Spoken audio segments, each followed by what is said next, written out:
welcome to the Kilimanjaro Safaris. My name is Sally and I'll be your safari guide as we adventure through the Harambe Wildlife Reserve. A few safety reminders before we get started. Please make sure to remain seated at all times. And please make sure to keep your hands, arms, feet, and legs inside the truck at all times. And it looks like we have our all clear, so here we go.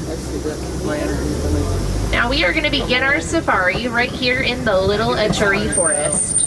Now here in the forest are a lot of animals that do like to camouflage themselves. So let's be sure to keep our eyes peeled and let's see what we can find.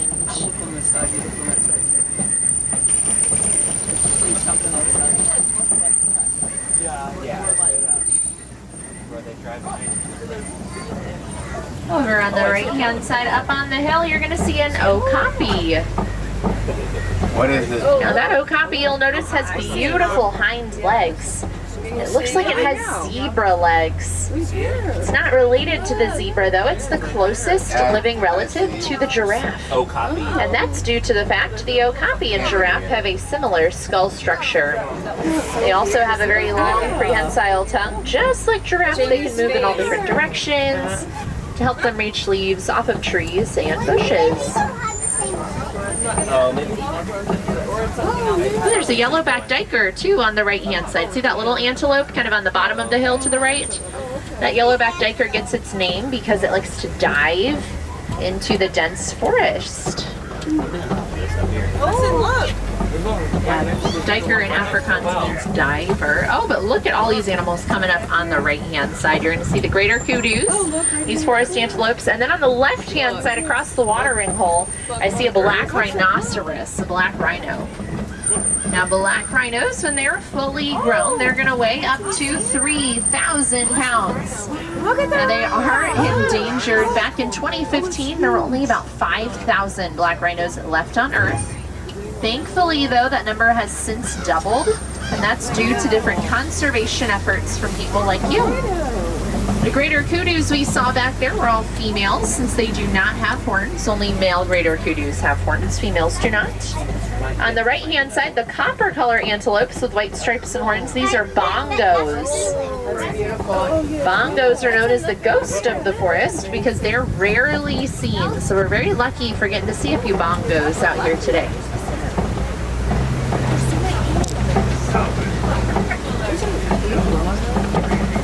I'm noticing all the footprints out here in the dome. Like, they must run wild at night in other areas. You know what I mean? Now we are going to start heading out of the forest now, and we're going to be making our way over to the Safi River. Now the Safi River, this is going to be a great place for all of you to start looking on the surface of the water and on the banks of the river. We're going to see what animals we can spot out here today.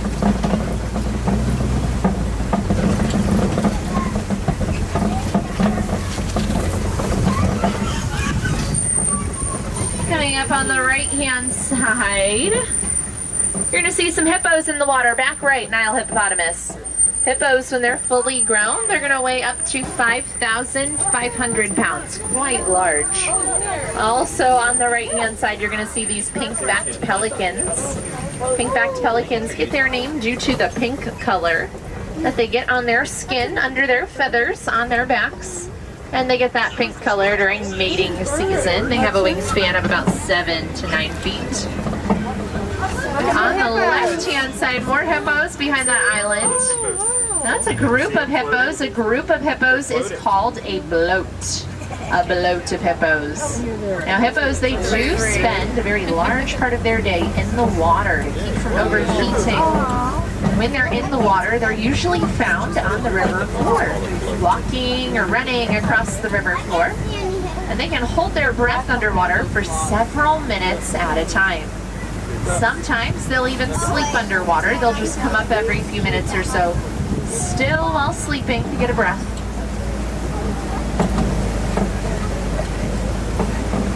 Why did hippos like to stay underwater? Cool. A few more hippos on the left-hand side in the water. Oh, look, it's huge. They're swimming. Oh, yeah.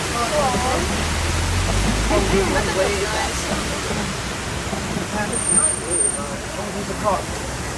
Ooh, there's a Nile crocodile in the water here to the left as we cross this bridge.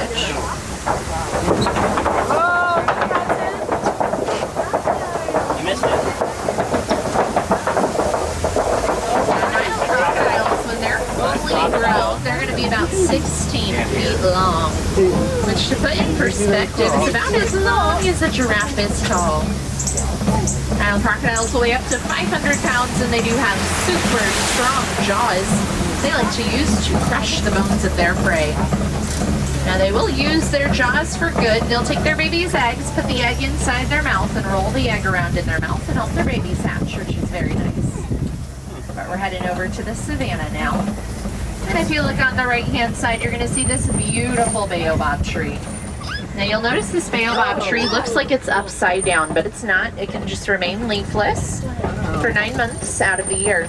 And inside that baobab tree's trunk, it stores gallons and gallons of water. So animals down here on the savannah, they can go up to that tree, poke a hole in it, get a drink of water, which is very useful and very helpful, especially during the dry season. It's also nicknamed the Tree of Life. Now let's see what animals we can find down here on the savannah today.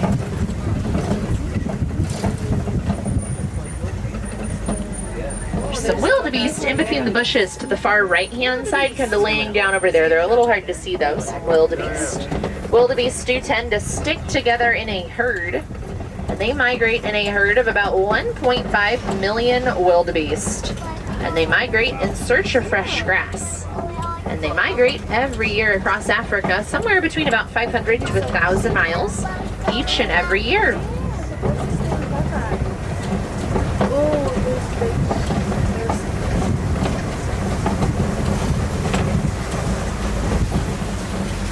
On the left-hand side, laying on the hill, you'll see some African painted dogs.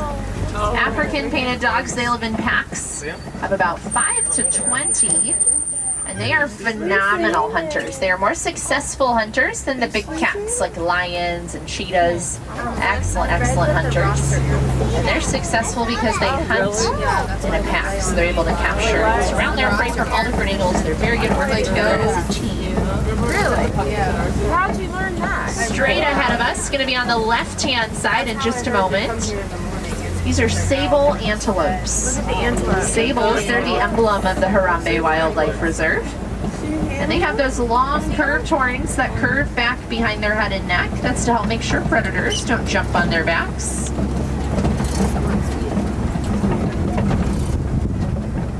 Now we are passing by all these termite mounds. We'll see termite mounds all over the savannah. They're made of saliva, dirt, and dung, and they're about as hard as concrete. Animals out here on the savannah like to use these termite mounds as giant scratching posts.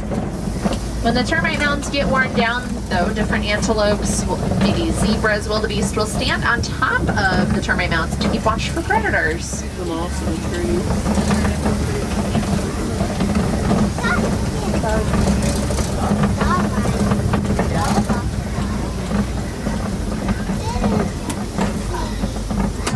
Oh, there is a zebra straight ahead of us, way to the back right.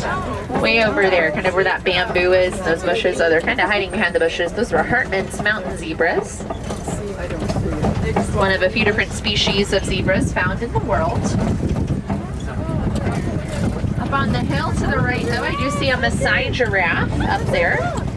And I also see some little springboks. Some more antelopes, too. They're tan and white. They're very small.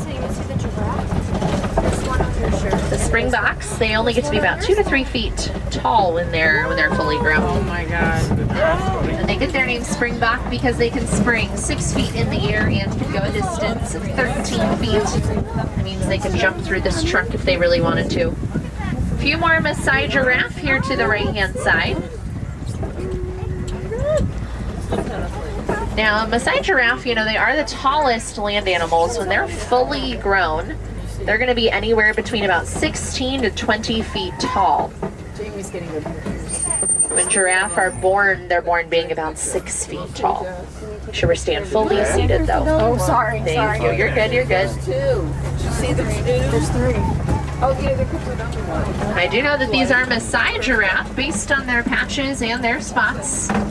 You'll notice that their patches are not very symmetrical. They kind of have jagged lines around each patch and spot. That's how we do know that they are Maasai. Ooh, now we are getting a little closer to elephant country. And I think I can already see an elephant just up ahead of us. Looks like it's more on the right-hand side. Oh yeah, I see it. Okay.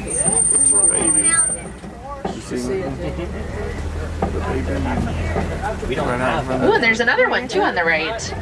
2 elephants we'll get to see over here. Now this is an African elephant, or both of them are African elephants, and I do know that they're African elephants. Because of the shape of their ears, you'll notice their ears are shaped like the continent of Africa. Elephants with their very large ears, they have excellent hearing. They can hear other elephants from pretty far away. And elephants, they do communicate to each other with very low frequency sounds that we as humans cannot hear. Yeah, the duck will move for us. There we go.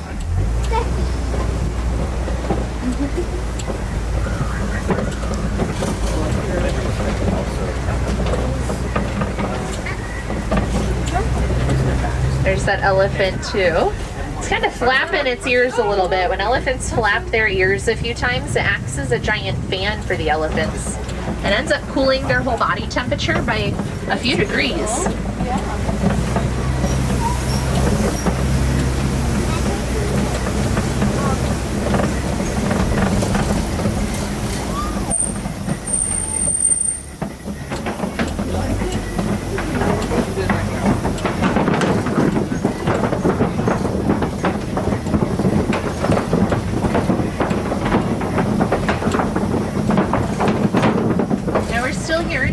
Country, and we're making our way over to the red clay pits. Now the red clay pits, this is going to be a great place for all of you to start looking around, seeing if you can find elephant tusk marks in the clay. And I see some tusk marks here on the right hand side. Elephants will come up to the red clay, they'll rub their tusks up against the clay to get mineral deposits that they'll grab with their trunk to put in their mouths, like they're eating a big multivitamin. There's a lot of vitamins and minerals found in the clay.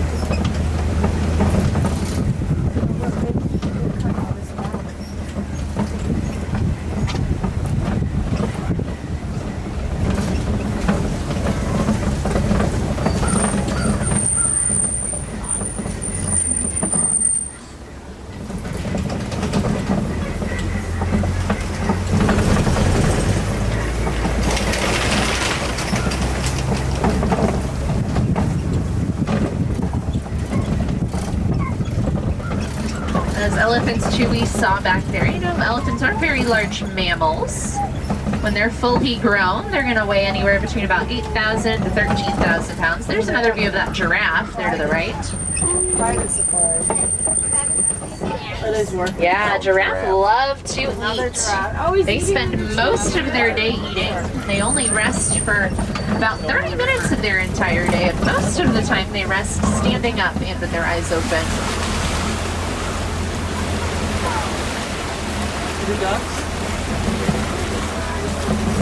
Up ahead of us on the left-hand side, you're going to see some greater flamingos. Now, a group or gathering of flamingos is known as a flamboyance. A flamboyance of flamingos, which is my favorite group name out of all the animals, flamboyance of flamingos. Flamingos, they get their pretty pink color due to all the shrimp that they eat. That's due to the beta-carotene found in the shrimp. There's another elephant to the far left-hand side. Oh yeah, right there. Flamingos, though, when they hatch, their feathers are more gray in color, and it takes them a few years to start to get that pretty pink color. Yeah, they're all pink.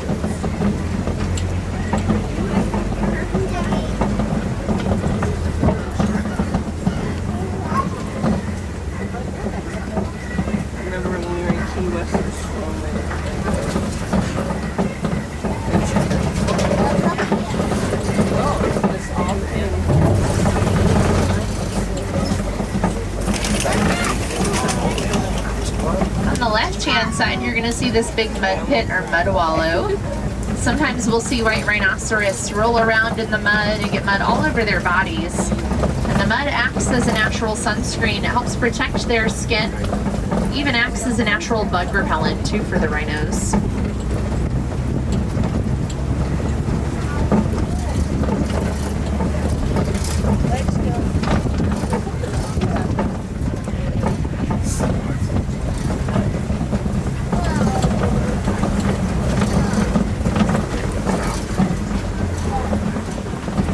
See what other animals we can find out here on the savannah.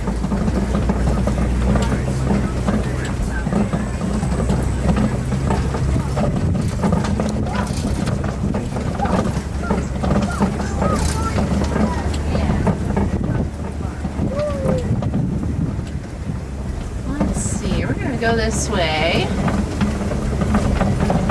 Let's see what else we can find out here. Ooh, I see a Kobe rock formation straight ahead of us. This usually means there's predators nearby, and I think I see a predator who just walked on the other side of the rocks. Looked like it was a lion, so kind of look over there. Yeah, keep looking by those rocks. We'll see if we can get a better view of the lions. Now, they like to get up high on the Kobe rocks, so they have a good vantage point to look down on their prey. I see one.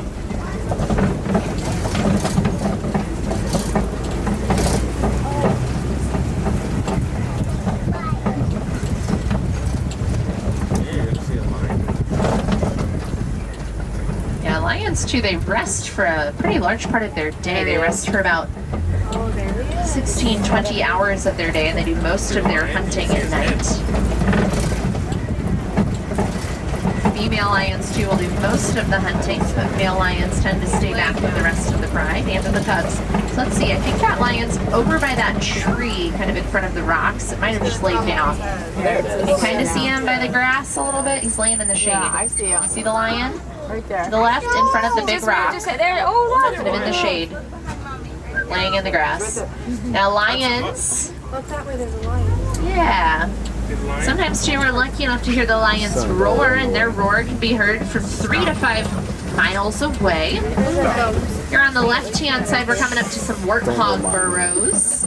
I see the warthogs in between the bushes to the back left. You might have to look over your left-hand shoulder to see them way back there. The warthogs. They're related to the domestic pig, and they are the largest burrowing animals in Africa. They'll use their tusks, their snout, their feet to burrow in the ground.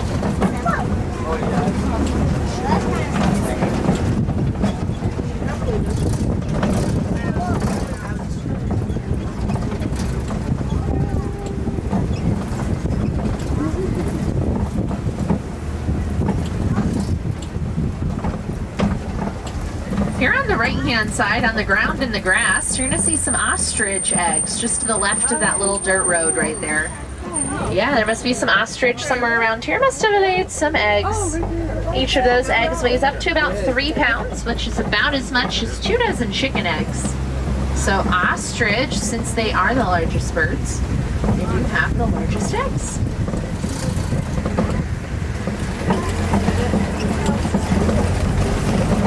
We are approaching the Warden's Coast. The Wardens, they do a great job caring for all the animals out here on the reserve, making sure that they are well fed and well taken care of. The Wardens also have little Nigerian dwarf goats you're going to see here on the left-hand side, which are small goats.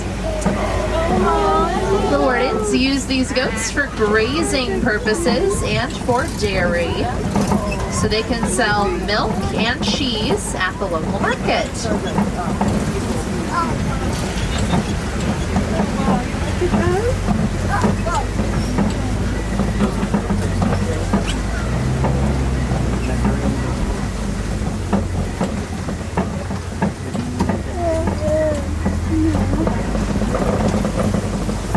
Now we are going to start heading back to the village now, and you all had a wonderful safari today. Got to see so many animals out here. Very exciting. A lot of the animals that we saw out here today, you know, they are endangered. And the animals that we saw way back at the beginning of the safari in the forest, like the okapi, bongos, black rhino, they're all facing deforestation of their habitats, which isn't good. But you know, a good thing and an easy thing and a small thing, each one of us, what we can do practically every day of our lives is to make sure we practice the 3 R's. That is reduce, reuse, and recycle. Recycle our paper products as much as we can so we can help save these animals' habitats. These animals helps hopefully all make a small difference here in our world.